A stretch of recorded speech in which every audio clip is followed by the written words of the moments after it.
Terbukti pada tahun 2022, hampir di setiap sudut kota Payakumbuh terdapat kafe.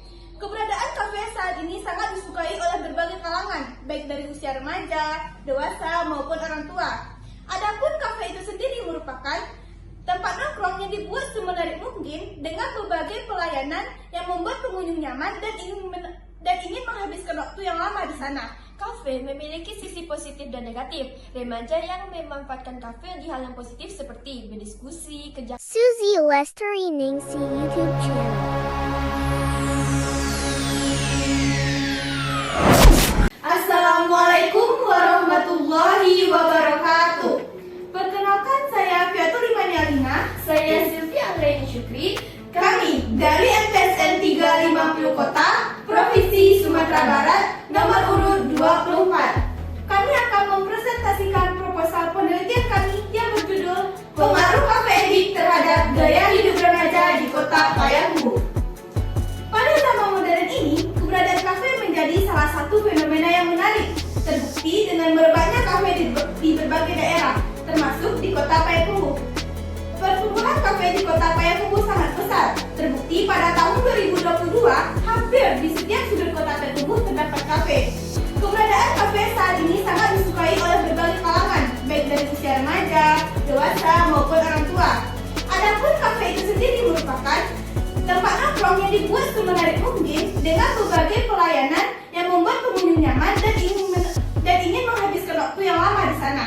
Kafe memiliki sisi positif dan negatif. Remaja yang memanfaatkan kafe di hal yang positif seperti berdiskusi, kerja kelompok, dan memperluas pergaulan. Sedangkan hal negatifnya dapat menimbulkan gaya hidup remaja tidak sehat, seperti kafe ini. Kafe ini merupakan gaya hidup remaja yang kecanduan untuk nongkrong di dalam kafe, sehingga seseorang tidak bisa melakukan aktivitas dan tidak bisa mengeluarkan inspirasi. Fenomena gaya hidup ini menjadi suatu hal yang menarik, sehingga kami tertarik untuk mengkaji lebih dalam lagi tentang pengaruh kafe edik terhadap gaya hidup remaja di Kota Payakumbuh. Mengingat banyaknya masalah yang diteliti, kami merumuskan beberapa hal. Yang pertama, bagaimana pengaruh kafe edik terhadap gaya hidup remaja di Kota Payakumbuh? Dan yang kedua, apa dampak kafe edik terhadap gaya hidup remaja di Kota Payakumbuh? Dalam penelitian ini, kami menggunakan teori gaya hidup. Gaya hidup adalah pola tingkah laku sehari-hari segolongan manusia dalam masyarakat. Gaya hidup dari sisi ekonomi, gaya hidup adalah perilaku seseorang dalam membelanjakan uangnya, serta bagaimana mengalokasikan waktunya. Gaya hidup sangat berkaitan erat dengan perkembangan zaman dan teknologi, sebagaimana juga teori dorongan dalam psikologi. Menurut pendapat Kohler dan Keller, indikator gaya hidup seseorang dapat dilihat dari beberapa hal. Yang pertama, kegiatan atau activity. Yang kedua, minat atau interest. Dan yang ketiga, opini atau opinion. Metode penelitian. Dalam penelitian ini, kami menggunakan metode deskriptif kuantitatif dengan jenis penelitian korelasional.